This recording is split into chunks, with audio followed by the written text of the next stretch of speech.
14 months ago, your brother died. 14 months ago, you asked for an investigation. Where are you today? I don't see that we're any further. A family waiting for answers, growing frustrated with state investigators. They actually, I think, are encouraging us to kind of cut a deal, saying things like, if the other party should offer you money, would that make you feel better? Recorded calls give an inside look at the investigation of those accused of stealing from a dead man. We've got to prove intent. You don't feel like you've gotten a fair shake from day one? Mm-mm. From the Marlboro County Sheriff's Office. Correct. All the way to the top law enforcement agency in South Carolina. Correct. I don't think we have. I wanted to trust both agencies. Where else do you go? I don't know.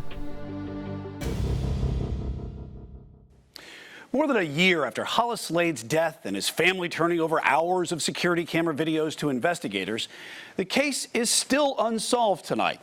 Until just a few weeks ago, the state law enforcement division hadn't even finished watching the videos. Now, 14 months after all this happened, we uncovered evidence the state's top law enforcement agency still had not interviewed key witnesses in this case, not until we started asking questions. Here's Chief Investigator Jody Barr with tonight's Final Disrespects Inside the Investigation special report. We continue to monitor his phone. The cameras are still active. From 700 miles away. So we check them and see what's going on there. I mean, we're leaving it as a protective device until we sell the house. Beth Bowling uses her brother's security cameras to keep watch over his empty Marlboro County home since his death 14 months ago. Bowling hasn't stopped working to find thousands of dollars in hunting equipment, tools, and hounds her brother owned. And 14 months later, the chances that you get anything at this point that belonged to Hollis SLED? Between nil and none, I think. If there is the possibility of something coming back, it's disappearing quickly.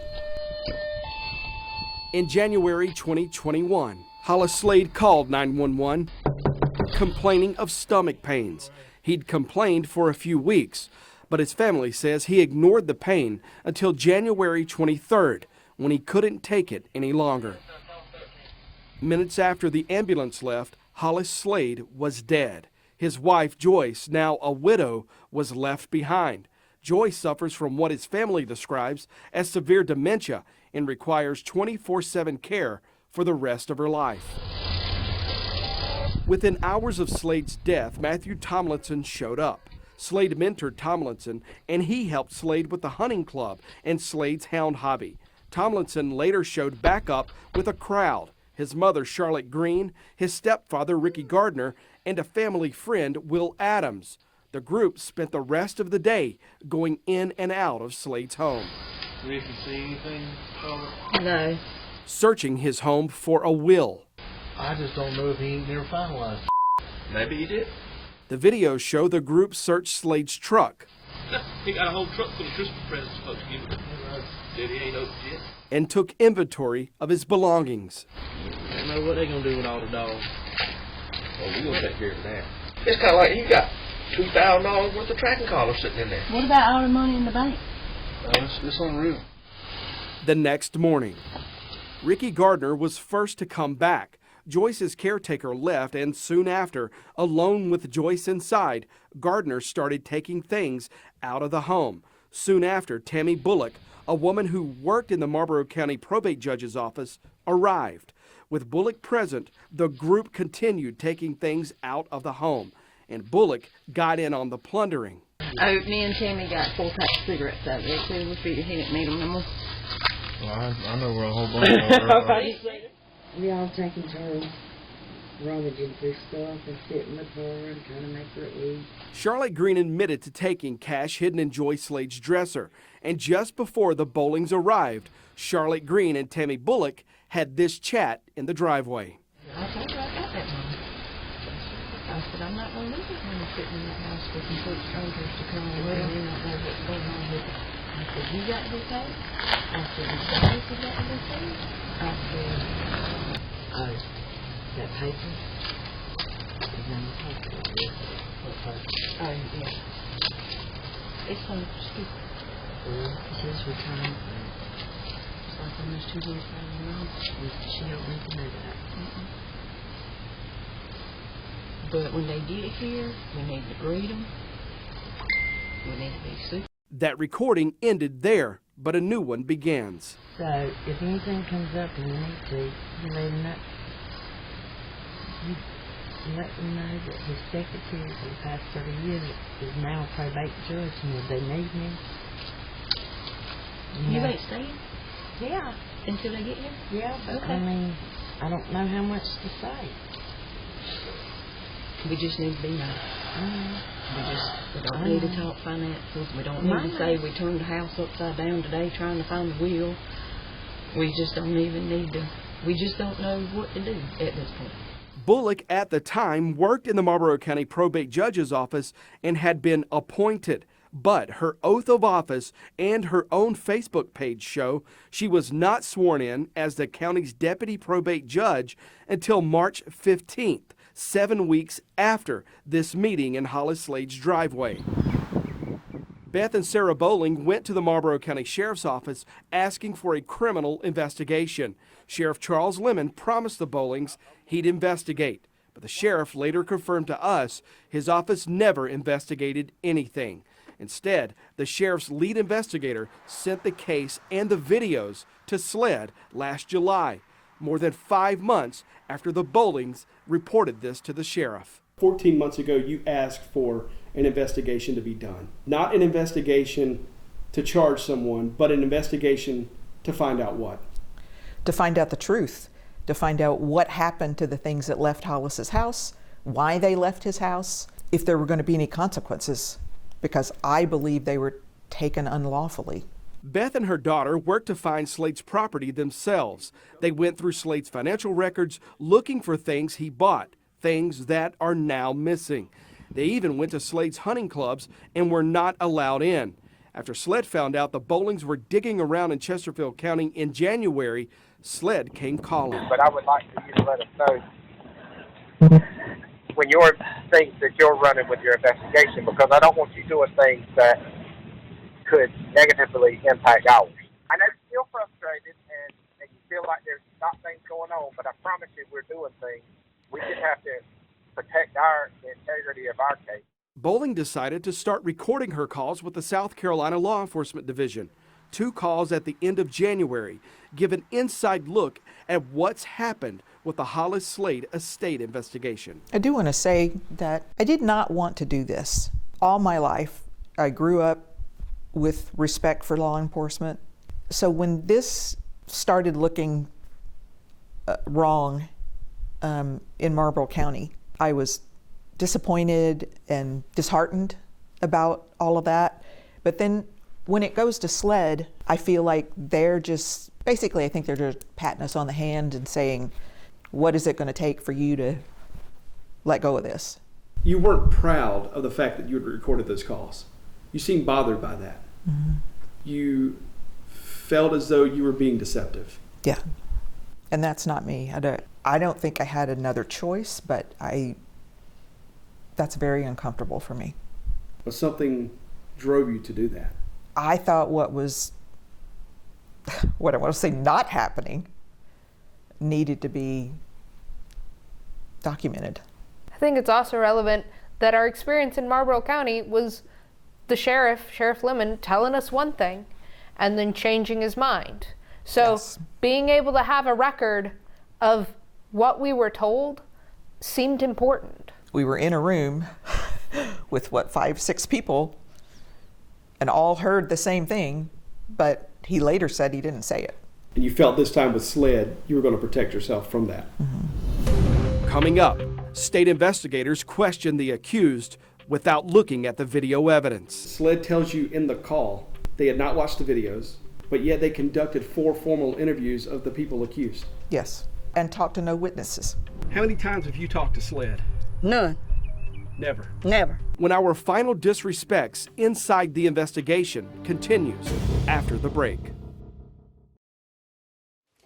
This is the envelope that Hollis's phone was sent back to us. How long did it take this process to get it back? Months. Beth Bowling's source of frustration these days, the South Carolina Law Enforcement Division. SLED, she says, didn't seem to be in a hurry to investigate allegations a group of her brother's former co-workers and hunting buddies stole from his estate within hours of his death.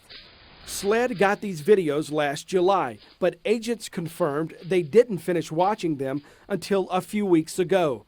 Bowling says SLED didn't ask for Hollis Slade's cell phone either until after our final disrespects investigation aired last October. It says Apple iPhone, and it's got a case number 33210100. Bowling sent SLED the phone in November, a phone the Bowlings believe might have held valuable information for SLED's investigation. Did SLED tell you what they got off of this phone?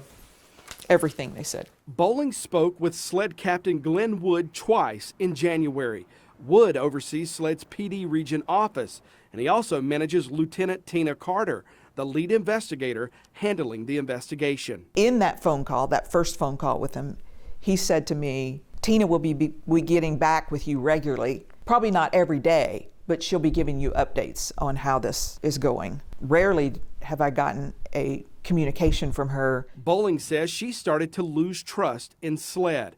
In January, she decided to record what state investigators were telling her. Not sure I trusted them to start off with because of the previous encounters in the state of South Carolina with law enforcement, but for sure, my personal interactions with them, I'm frustrated and I don't feel like they're going anywhere. And if people call you and tell you things, don't hesitate to let us know. The first call happened January 21st. Within minutes of SLED finding out, Bowling was working to track down her brother's property in Chesterfield County, property the family planned to sell to fund Joyce Slade's care. And it's not mine. It's not for me. I'm not fighting this fight for me. I'm fighting this fight for Joyce because she can't do it. And that's what my brother would want me to do. Bowling says she contacted the hunting clubs and couldn't get permission to get in. Minutes after her call to the Chesterfield County Sheriff's Office, Captain Glenn Wood called her cell phone. What do you want to do as far as the Chesterfield stuff? Well, One thing I hate for you to do is go to the magistrate's office and they shut you down, yeah, and that could negatively impact the whole thing. sure. Bowling believed that was a warning from the state's top law enforcement agency to stop what she was doing. SLED admitted in that call agents had not watched all the videos, but had already interviewed the accused. We have been conducting some interviews. We paused on conducting interviews to go back and review all of these videos. Well, we have interviewed, and I'll tell you, we've interviewed Ricky, Matthew, Tammy, and Charlotte. You told the SLED agent in the call you felt that was backward. Yes, I still believe it's backwards. I believe if you have evidence to look at before you question someone who's accused of wrongdoing, you look at the evidence. But yet they conducted 4 formal interviews of the people accused. Yes, and talked to no witnesses. Woo! It's hard to keep up with Linda Hood. Yeah, they dry. So hard, the South Carolina Law Enforcement Division hadn't caught up to her when we interviewed Linda Hood 2 weeks ago. How many times have you talked to SLED? None. Never. Never. Have they not come here to conduct an interview with you? No, nobody's been here. Linda Hood was Joyce's full-time caretaker. Hollis Slade hired her 4 years before he died to care for Joyce as her dementia worsened. Hood was inside with Joyce Slade when the accused first arrived and started searching the home. Hood returned to stay with Joyce the next night after Slade's security cameras captured people taking things from the home earlier in the day. When I got there Saturday night, the living room was clean. They were boxes. The he ordered stuff was on the front porch. They cut them up and put them on the porch. They got everything in that living room. They cleared it. Were they cleaning up? No, they weren't cleaning up. They were stealing. And Miss Joyce couldn't tell you nothing because she couldn't remember nothing. So have you had the opportunity to talk with Linda Hood?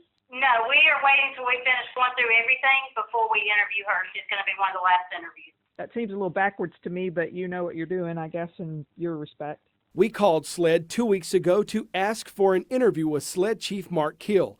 Kill declined the interview, but 2 days after our call, SLED agents called Linda Hood to schedule an interview, then interviewed her at her Marlboro County home 1 week ago. These are the boxes that proves that Hollis had collars. We also confirmed SLED called and scheduled an interview with Kath Shockley the same day agents called Linda Hood. The Bowlings hired Shockley to dig through Hollis Slade's financial records and compile a list of things he bought that are missing. SLED interviewed Shockley by phone last Wednesday. And I've been here all my life, and I pretty well know what's going on in the town. That's one thing I do. The only other witness we could confirm SLED interviewed, Slade's neighbor, Bobby Norris. This was text to the probate judge, Mark Heath. Norris says SLED interviewed him and his wife at his home last month, but neither Norris was at Slade's home when these videos were recorded. A SLED agent's never come to you with a pen and paper to take notes, to record an interview, to get a statement from you at all? No, sir. Never. Why would you, the main complainant, possibly one of the key witnesses, not have been interviewed by the agency conducting the criminal investigation? The only reason I can think of is that there's not a real investigation happening. I mean, I'm making an assumption. There's not any evidence to tell me something different. I mean, they say they're doing an investigation. They use the words, but nothing I see shows that that's actually happening. Beth and Sarah Bowling went to South Carolina last month to work on selling Slade's home. Both say they had to ask SLED to interview them. I mean, the very fact that we even had to tell them, hey, we're going to be in town, I'm going to be there. Please, if there's anything we can do to further this, let us know. And they didn't even attempt to set anything up until we were actually in town and had very limited time. The Bowlings say SLED scheduled an interview here at the PD region office hours before the Bowlings left for Indiana. SLED, though, only interviewed Sarah. They did not question Beth Bowling. We're looking at a package of sales receipts and owner's manuals for a number of different things that Hollis owned. We had several side-by-sides at the house, but we discovered there's a third one that we didn't know where it was. And some people in town reported to us that they had seen Ricky's youngest son riding around on a Can-Am. That was probably the one. SLED confirmed in the call that ATV is at Ricky Gardner's home, but Gardner told investigators he bought it from Hollis Slade. Slade, though, still had the title, and it shows Slade never signed it over to Ricky Gardner. That's one thing that he has produced a canceled check for. Okay. And it does say that's what it's for in the memo line? It does not say that. He said that he assumed that's what that's for because he doesn't know how many times he would have written him a check that big. Right. And it was around the time he would have purchased it. Interesting that he wouldn't ask for the title. In South Carolina, trailers and four-wheelers do not have to be titled. So it's common practice in South Carolina to buy and sell a trailer or a four-wheeler without a title. Okay. All right, now, so I don't know if that makes you feel any better, but there is a check for that. I mean, I think they're making assumptions and believing him. Maybe it's true, but just a check and he thinks it might have been for that is not, I don't know, to me doesn't seem like enough. Why would your brother not sign the title over to him? I can think of no reason that he wouldn't do that. It sounds like SLED is saying, well, title's not proof enough. Right. The call showed, despite the videos, SLED doubted its investigators could prove exactly what was taken, who took it, and whether anything was ever really stolen. This is a tough one. It's a he said, she said. I told you Friday, I wish Mr. Hollis was here so he could sort this stuff out for us, or at least point us in the right direction. Right. We've got to prove the intent that they stole it. I think that's going to be the easiest thing to do. And as a whole, and I'll be honest, the dogs and those dog collars, I don't know. It's because they were such that group, and they're going to say it was a group effort. He just bought it, and they used it as collectively as the hunting club. Mm-hmm. Whether that's the truth or not, that's what they're going to say. I'm not saying that would stop a criminal charge, but it may stop a criminal conviction. What has SLED proposed to you to put this all to bed?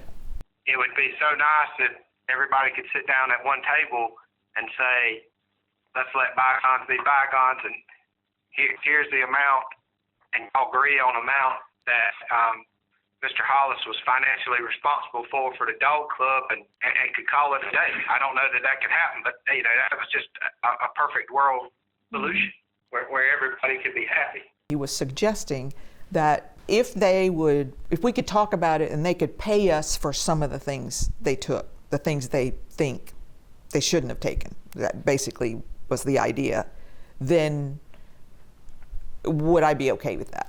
These are text messages exchanges that Sarah and I made with Ricky, trying to get information and trying to work out what was going to happen with the dogs. Hey Ricky, I'm back in town and trying to help sort out the inventory of Hollis's estate so we can start selling stuff. I need all of the collars and GPS tracking systems for the dogs so we can photograph and get them evaluated. Were you ever able to get Ricky Gardner to give you an accounting to square this up? No.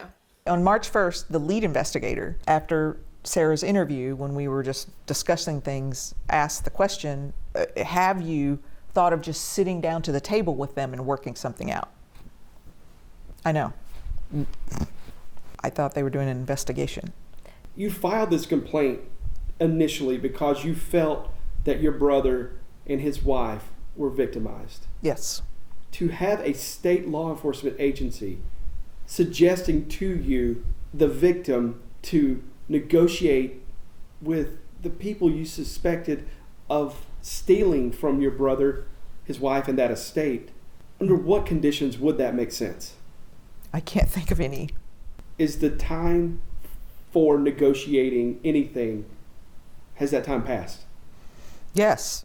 We ask every person accused in these videos to interview with us. Neither Ricky Gardner, Charlotte Green, Matthew Tomlinson, Will Adams, nor former Deputy Probate Judge Tammy Bullock responded. I spoke with SLED Chief Mark Keel by phone last week. The chief says he stands behind his investigators' work and the way his agents decided to work this investigation.